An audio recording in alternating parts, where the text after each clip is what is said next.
Horas 7 minutos, em Campos de volta com Folha no Ar, primeira edição, ao vivo aqui pela Folha FM, ao vivo também em nosso streaming aí no Face, e com oferecimento dos laboratórios Plínio Bacelar e Proteus Serviços de Saúde e Medicina Ocupacional. Só abrir uma aspas aqui rapidamente, por conta da notícia da vacinação. De fato, meu caro Arnaldo e aos ouvintes também acompanhando, a vacinação para os homens de 50 anos foi suspensa hoje até a chegada de novas doses. Já a segunda dose, né, da Coronavac segue normalmente aí em todos os locais devidamente já anunciados também pela Prefeitura e por nós aqui também. Neste programa de hoje, conversamos com o secretário de... Antigamente era Ação Social, né? Hoje é Desenvolvimento Humano. Né? Alterou aí. Mais complicado ainda é a Secretaria Estadual, né? Em que o Bruninho ocupava aqui. Para memorizar aquilo, era complicado. Hoje é Secretaria de Desenvolvimento Humano, Social de Campos. E também como o Arnaldo colocou aqui, ele é presidente da Fundação da Infância e Juventude. Na verdade, né, Arnaldo, houve uma inversão aqui dos blocos pré-pautados por você, e a gente falou mais dessa polêmica ocupação aí do conjunto habitacional, lá do Novo Horizonte. E se você tem algum outro tema sobre alguma outra pergunta, fique à vontade, é claro, mas está também pautado aqui para a gente falar sobre a reabertura do Restaurante do Povo, que tem um detalhe interessante, que é o programa Alimenta RJ, com 500... A RJ Alimenta, perfeito, que vai ser transferido em breve para Guarulhos, e depois então é que vai ser feito ali o chamado Restaurante Popular, agora denominado Restaurante do Povo. Arnaldo, voltamos com você. É exatamente nessa toada que eu ia. Antes, só abrir também aqui um adendo, Nogueira. Você falou da segunda dose da Coronavac, a segunda dose da AstraZeneca também. Perdão. AstraZeneca, que está no prazo da segunda dose. Agora, Rodrigo, obrigado. Justamente assim, essa introdução do Nogueira aí, que é a minha pergunta, a primeira pergunta para você. O que está funcionando hoje? Primeiro, que foi a promessa de campanha do prefeito, né, de abrir esse restaurante. Chegou a se especular para março, aí a pandemia subiu a onda de infecção da Covid e agora abriu em maio. Só que o que funciona lá é o programa estadual, se a minha percepção não estiver equivocada. O prédio, a prefeitura cedeu, conseguiu a reforma junto à iniciativa privada, cedeu, e o que funciona é o programa estadual. Qual a previsão do programa municipal? Qual a previsão de o município abrir seu programa de restaurante popular e esse RJ Alimenta como prometido pelo Estado e para Guarulhos? Isso. Na verdade, o Restaurante Popular foi uma vitória, né, do prefeito Vladimir Garotin, nessa parceria com o governo do Estado. Foi uma proposta de campanha, uma pauta de campanha do Vladimir. A gente sabe a importância que é o Restaurante Popular para quem precisa, para a população em vulnerabilidade social, para a população que precisa de uma refeição ali no restaurante. Então, assim, o restaurante foi uma vitória. Como você falou, nossa previsão era 28 de março, a gente queria entregar o Restaurante Popular no aniversário da cidade de Campos, só que foi um momento que a pandemia se acirrou muito, estava muito acirrado ali, então ficou totalmente inviável a gente conseguir inaugurar o Restaurante Popular ali naquele período ali. Então, assim, a gente inaugurou o restaurante hoje, a gente fornece ali 1.500 refeições, é bom a gente lembrar, diariamente. São 500 café da manhã, de 7 às 9, 500 almoços de meio-dia às 2, a gente antecipou até para 11h30, porque ficava uma fila muito grande ali, então a gente quis antecipar até para poder começar mais cedo o almoço, e a janta de 5 às 7. Então, assim, é uma vitória, assim, a gente mensalmente parece que a gente, assim, a gente tem hoje o cálculo, a gente hoje fornece 45 mil refeições mês. Você imagina o que são 45 mil refeições para quem precisa. Então, assim, é uma vitória muito grande para a gente. E, assim, a gente agradece a parceria do governo do Estado nisso. Se não fosse o governo do Estado, a gente não teria condições orçamentárias de tocar o restaurante popular, até pela questão do custo dela nesse início. Então, assim, foi graças a essa parceria com a Secretaria de Desenvolvimento do Estado, enquanto o deputado estadual Bruno Dauara estava à frente da Secretaria, teve uma parceria muito importante conosco. E o governador, na própria inauguração do restaurante popular, ele, na verdade, nos prometeu o RJ Alimenta em Guarulhos. Inclusive, já tem, nos próximos dias, a gente acredita que vem a equipe do Rio, que é as nutricionistas, a equipe de apoio da Secretaria de Estado, estava combinando de vir aqui para estar visitando a região ali de Guarulhos, para eles estarem olhando os locais que a gente pode estar colocando o RJ Alimenta, porque hoje, na verdade, o RJ Alimenta, que é o programa de fornecimento de refeição, já vem todo embalado conforme quentinho, ele funciona, é o restaurante popular funcionando com um perfil de RJ Alimenta. No futuro, agora, a gente espera que seja agora, tão próximo no segundo semestre, vai ser o RJ Alimenta em Guarulhos, aí vai ser mesmo a fornecimento de quentinha, e o restaurante popular vai ser restaurante popular como sempre foi, com bancada, com self-service, com aquela coisa toda, e com restaurante popular a gente espera que com a pandemia bem menor, bem mais tranquilo, para que a gente possa estar fornecendo isso. O governo do estado nos deu a promessa de segundo semestre, só que não nos deu uma data fixa, essa parceria, mas já está sacramentado, inclusive anunciado pelo governador. Então a gente acredita que no segundo semestre aqui a gente está apertando, a gente está pedindo, a gente está pleiteando, porque de fato seria um marco em Guarulhos a gente ter o RJ Alimento, e vai ser, já está certo. Então, secretário, só uma dúvida. Com essa saída de Bruninho Dauara da secretaria, você acha que vai dificultar essa questão? Mas, por outro lado, tem um bom relacionamento também que o Vladimir tem mantido com o governador. Sim. O governador assim, tem sido um importante parceiro para o município de Campos. E ele focou muito claro quando ele esteve conosco no negócio do restaurante popular, que ele falou que o interior vai ser bem visto na gestão dele, vai ser bem utilizado. Então, assim, a gente acredita que, independentemente do Bruno ter saído e ter assumido um outro secretário, acho que é o Matheus, se não me engano, acho que as tratativas vão continuar. A gente acredita que não é interesse do governo do estado a não realização da RJ Alimenta em Guarulhos, porque o prefeito estando aqui, o governador estando aqui, ele viu a vulnerabilidade social necessária, ele viu, inclusive no dia lá tinha um grupo de pessoas solicitando o restaurante popular em Guarulhos. Então, assim, foi muito importante isso, porque o governador viu a necessidade, ele viu a carência, e a gente acredita que, claro que qualquer alteração de gestão pode atrasar um pouco o planejamento, mas não ao ponto de inviabilizar de não ter, entendeu? A gente acredita que seria talvez agora em julho, pode ser que saia um pouco em agosto, em setembro, um pouco, mas é promessa do governador e um pedido do prefeito Vladimir Garotinho, e a gente acredita que vai ser sim, vai sair sim, temos certeza disso. Agora, nessa questão do restaurante do povo, como que foi o controle ali de que quem vai realmente precisa, há algum tipo de cadastro, qualquer pessoa pode ir lá? É claro que acredito e gostaria de ter certeza do que estou falando, que ninguém que não precise vá tirar a vez de quem precisa num programa como esse. Né? Mas como que é feito o controle por parte do município ou do estado nesse momento? Na verdade, o Estado, tanto no município, não só no município de Campos, que na verdade o RJ Alimenta, ele é um programa piloto, na verdade. Ele tem na Central do Brasil, ele tem em Nilópolis, ele tem agora, eu acho, em Magé. Então, assim, o governo do Estado ele vem com um programa engessado para todos os municípios. A gente não tem muita flexibilidade de mudança no que vem. Então, assim, e no todo não é exigido nenhum documento para poder se alimentar. As pessoas, na verdade, só ficam na fila e, na verdade, pega a refeição e se alimenta no restaurante popular. Assim, é o que você falou, a gente, na verdade, conta com o bom senso, com o coração de quem precisa, e quem não precisa não ficar na fila para poder acabar tirando no lugar de quem precisa. Entendeu? Na verdade, é uma questão mesmo de bom senso. A gente não pode, de maneira nenhuma, solicitar, me dá aqui comprovante de renda, me dá CAD único, porque, na verdade, ele vem engessado do Rio, vem engessado do governo do Estado. Então, a gente não pode solicitar isso. Então, na verdade, a gente conta com o bom senso de quem vai lá se alimentar.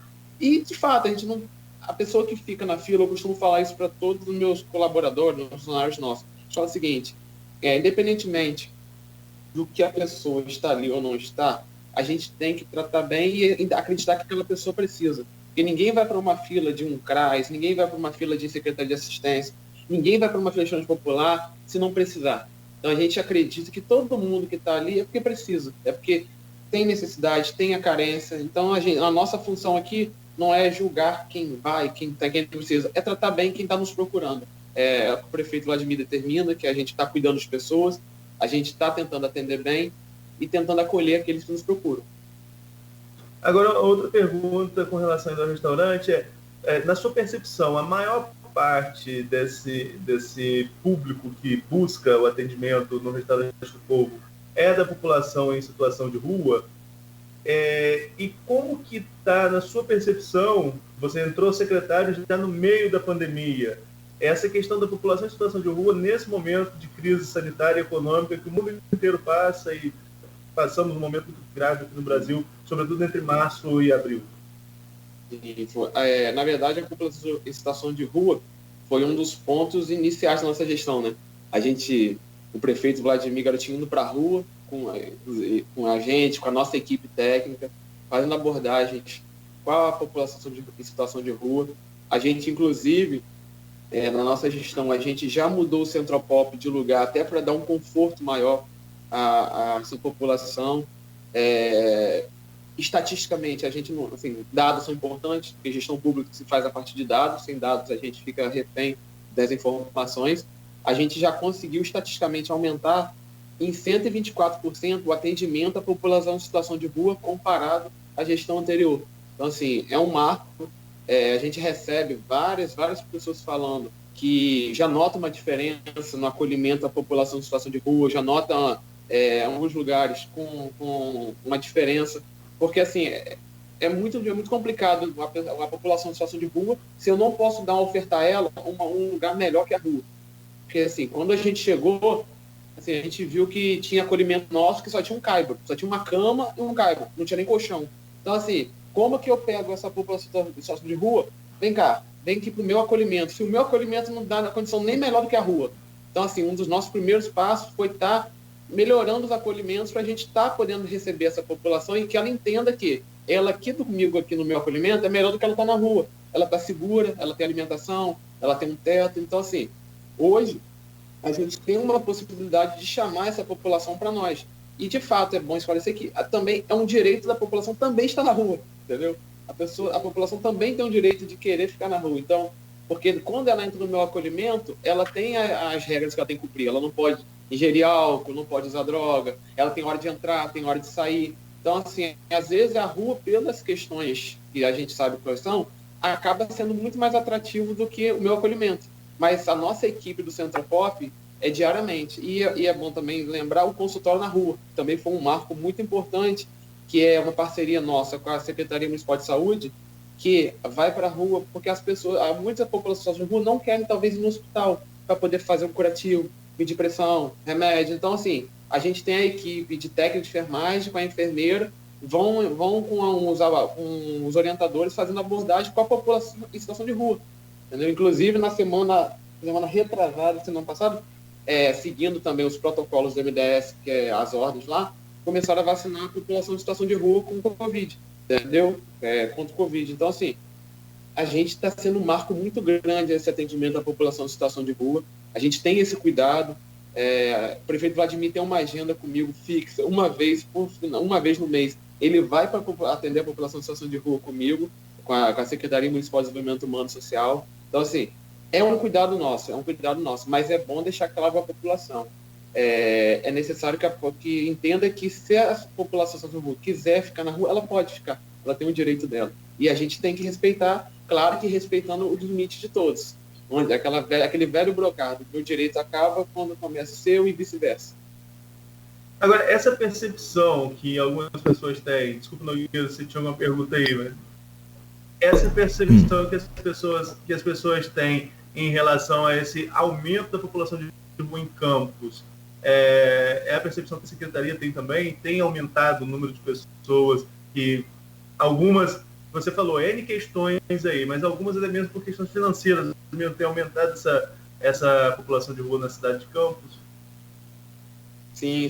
Por isso que a nossa equipe, quando vai, ela já vai com todo aparato para a gente ver se a pessoa, por exemplo, tem CAD único, se ela tem algum tipo de benefício social, se ela tem perfil para benefício social. Porque às vezes a pessoa está lá na rua, mas ela tem direito a um BPC, que é do INSS, que é o benefício de prestação continuada. Às vezes a mãe tem perfil para ser beneficiária do Bolsa Família. Então, assim, de fato, a pandemia, não só Campos, mas como no Brasil tudo, acirrou muito a vulnerabilidade social. A vulnerabilidade social, a pandemia fez com que diminuísse a circulação de dinheiro, trabalhos, etc. Com isso, a vulnerabilidade social aumentou. Mas a gente, como secretaria, a gente oferta esse atendimento técnico, na verdade. A gente está identificando quem tem perfil, quem não tem perfil. A pessoa não tendo perfil para nenhum tipo de benefício, a gente realiza o acolhimento. Tendo também, a gente realiza. Só que quando a gente acolhe e vê que a pessoa tem um perfil de BPC, tem um perfil de Bolsa Família, tem um perfil de CAD único, é mais fácil a gente realizar a reintegração dela familiar. Porque muitas dessas pessoas, elas têm família, elas têm casa até, só que às vezes, por um momento assim de acontecer uma vulnerabilidade, ela vai para a rua, entendeu? E acaba precisando da ajuda do poder público, aí é que a gente entra. Essa questão social, com essa questão de atendimento, com essa questão de estar encaminhando ela para os órgãos responsáveis. A gente conseguiu na gestão nossa, a gente já fez recambiamentos para São Paulo, para Nova Friburgo, para o Rio de Janeiro, e assim, e a gente liga das famílias querendo que os familiares voltem para suas casas, e o familiar também quer. Então aí só faltava esse elo do poder público de unir as pessoas. Porque às vezes, por Campos ser uma cidade de passagem, muitas pessoas descem aqui na BR ali e acabam vindo para Campos. Entendeu? Por exemplo, se qualquer andarilho estiver na BR ali, a autopista acaba trazendo para a gente, acaba trazendo para Campos. Entendeu? Então Campos acaba sendo digamos assim, um hub de pessoas que estão em situação de andarilho, em situação de população de rua. E a gente faz essa parte, está procurando de onde veio, se é campista, se não é campista, se está, para poder estar fazendo essa reintegração nos seus seios familiares. Mas, conforme eu falei, sempre a cargo da vontade da pessoa. A gente não pode, de maneira nenhuma, obrigar ou deixar de que ele faça aquilo que ele não quer. Então, a gente sempre orienta. É um trabalho de confiança. A gente costuma falar que a abordagem com a população em situação de rua, primeiro ele vai te rejeitar possivelmente, depois ele vai começar a confiar em você e a partir dali você vai criando um elo com ele. Porque a pessoa em situação de rua, ela fica muito, muito preocupada com tudo, porque você não sabe quem pode estar para fazer uma maldade, quem não está. Então, é um trabalho de confiança, para a gente convencer ele a vir para a gente. Pois é, sobre essa questão de números, eu gostaria de saber também, e acredito que o Arnaldo também, exatamente depois dessa pandemia, um ano e meio quase, né, de pandemia, como que ficou o número de pessoas assistidas aí pela prefeitura, pelo CAD único, né, e que recebem o Bolsa Família e que tiveram, né, acesso a esses programas sociais do governo municipal? Aumentou muito esse número dessas famílias que estão abaixo da margem da linha da pobreza, né? Tem uma situação muito complicada. E tem uma outra questão também, vou logo colocar aí essas duas perguntas, e pode ser respondida até inversamente por você, porque eu acho que seria até mais interessante. Aqueles moradores de rua pessoas em condições de rua, né? Situação de rua, essas mudanças de nomes assim são sempre... Enfim, mas... A legislação duas. Mas que na realidade a prática é a mesma. Muda-se os nomes, mas a gente continua vendo aí a tristeza, né, grande. E aí aquilo que você falou também depende de cada um. Ali do Jardim São Benedito, ano passado, teve uma polêmica muito grande, a igreja resolveu cercar ali a São Benedito, né? E daí surgiu toda aquela polêmica, alguns ficaram contra, outros a favor, enfim, como é que a secretaria agiu ali naquela época? Então, aquela parte ali é da Igreja Católica, aquele espaço é da Igreja Católica. A gente até tem diálogo muito bom lá com o Padre Wallace, que é o responsável, acho, pela paróquia. Acho que é paróquia. Então, assim, a gente tem um diálogo, só que a igreja, de fato, ela fala que é um posicionamento deles e que eles vão cercar ali a parte deles. E, assim, e como o terreno dele é da Igreja Católica, inclusive escrituralmente, o município não pode obstar, falar, olha, você não vai cercar, não vai fazer. O que a gente está ofertando ali, isso é diariamente, a gente está tentando, até para poder convencer e tentar reduzir isso, estar fazendo esse atendimento para o Centropop ali. Vira e volta assim, vocês vão passar, eles vão ver o pessoal com coletezinho do Centropop fazendo abordagem. Só que é porque, na verdade, é muito complicado você separar. Assim como em todos os lugares tem a pessoa boa, tem a pessoa ruim, tem a população do rua que às vezes está ali de fato para poder, às vezes, comete um delito. Então, assim, isso é uma posição da Igreja Católica pela questão dos assaltos, dos furtos que acabam tendo ali. Então, assim, a gente, enquanto poder público, a gente realiza a abordagem, a gente realiza o posicionamento para tentar atenuar essa questão da violência, essa questão da população em situação de rua ali.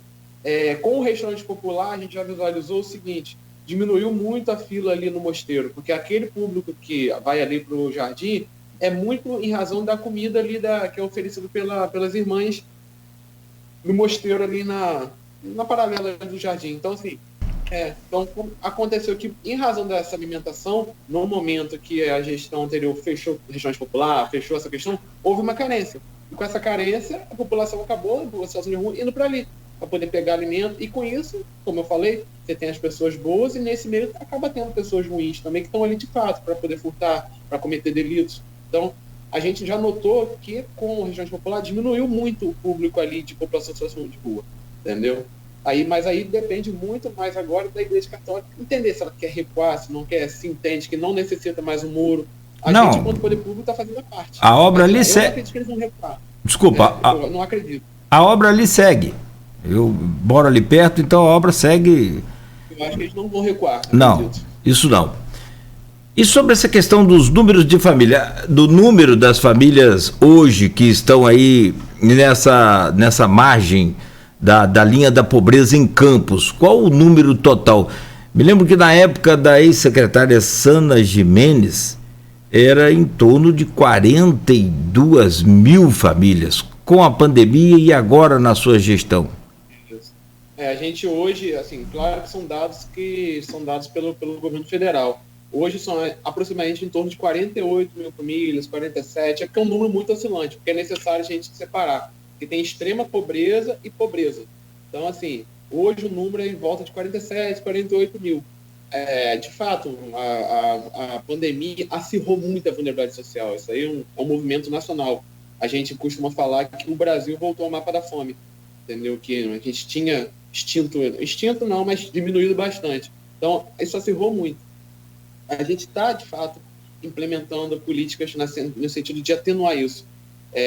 Só nesse primeiro semestre nosso, a gente já entregou quase 5 mil cestas básicas, através dos 13 CRAs. É bom ressaltar que os CRAs são divididos por regiões, polos. A gente tem, por exemplo, de Morro do Coco até Goitacazes. A gente consegue atender, a gente já conseguiu fornecer aproximadamente 5 mil cestas básicas.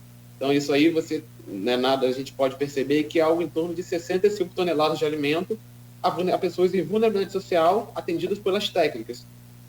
Com o CAD único hoje, nós temos por volta de 72 mil famílias que têm o atendimento com o CAD único, que já tem CAD único e que são elegíveis a benefício social do governo federal, que aí pode ser o Bolsa Família, entendeu? Então, a partir daí, e a gente tem hoje, no Bolsa Família, 44.111 beneficiários do Bolsa Família. Ou seja, a gente tem, de fato, a vulnerabilidade social, a gente tem a extrema pobreza, mas também nós temos um público muito grande que recebe benefícios sociais através do programa Bolsa Família. Entendeu? Com cesta básica, a gente já entregou, já superou bastante o número de cesta básica comparado à gestão anterior. A gente, em termos, como eu falo, que a gente tem que trabalhar com dados, sem dados a gente fica refém, nenhum gestor público que não trabalha com dados fica refém. A comparação com a gestão anterior, a gente aumentou em 19% o atendimento nos CRAs. Claro que isso eu uno também da vulnerabilidade social, que acaba fazendo com que o público nos procure mais. Então, a partir daí, a gente tem um aumento de 19% nisso. Só em atendimentos da Secretaria nesse primeiro semestre, a gente já atendeu mais de 40 mil pessoas. Aí isso daí você inclui atualização de cadastro único, claro que isso família, também atendimento no CRAS, abordagem de Centropop, Bolsa Família, porque o governo federal exigiu o cadastramento do Bolsa Família, então muitas pessoas já fizeram. A gente está computando esses números todos, porque é necessário para que a gente possa ter os dados estatísticos e a gente não ficar refém, porque é o que eu costumo falar. Não, claro, de maneira nenhuma a gente pode se comparar à gestão anterior, assim, sem querer muito, mas foi uma gestão que não tinha um viés social.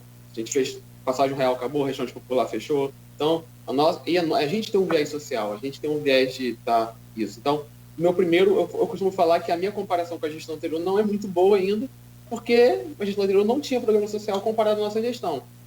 Eu vou começar a comparar a minha gestão no ano que vem, que aí eu vou comparar comigo mesmo. Aí vai ser uma comparação mais justa. Arnaldo, tem uma pergunta. Aliás, tem várias intervenções aqui interessantes.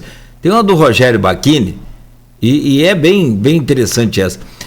Há cidadãos de rua que ocupam residências de particulares que estão abandonadas. Isso, de fato, é extremamente comum em Campos. No centro da cidade, isso vem acontecendo já faz tempo. A pasta em questão está ciente desse grave problema e, por consequência, o que está sendo feito em relação à assistência social destes cidadãos? Na verdade, quando um morador, não só a população de rua, quando qualquer pessoa ocupa um espaço privado, não é a responsabilidade do município em si em tentar nessa ação privada. Na verdade, seria o proprietário que está entrando numa reintegração de posse, aí instando esse morador de rua, não tendo para onde ir, aí eu entro. Mas não cabe a mim, não cabe a mim, não cabe ao poder público, na verdade, em tentar ir em prol do privado para poder reintegrar a posse, entendeu? A gente entra colateralmente quando acontecer a saída. Arnaldo, algo mais aí? Podemos fechar esse bloco? A gente pode fechar. Perfeito, não te ouvi aí, mas cortou e picotou o final aí da sua fala, mas vamos ao intervalo então, rapidamente. Vamos falar sobre a Fundação da Infância e Juventude também, que você está acumulando esse cargo aí, e a gente volta em instantes aqui no Folha no Ar, primeira edição, com o oferecimento dos laboratórios Plínio Bacelar e Proteus Serviços de Saúde e Medicina Ocupacional, com saúde e segurança do trabalho, engenharia do trabalho, exames toxicológicos e muito mais.